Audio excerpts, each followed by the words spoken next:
Andre Taulany kini resmi menyandang status duda setelah gugatan cerainya terhadap Rin Wartia alias Erin dikabulkan Pengadilan Agama Jakarta Selatan pada November tahun 2025 meski proses perceraian berlangsung panjang dan berliku. Andre ternyata telah memiliki harapan untuk masa depannya.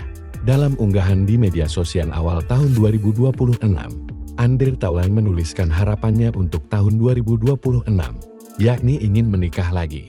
Ungkapan tersebut menarik perhatian publik karena disampaikan tak lama setelah perceraiannya resmi diputus pengadilan.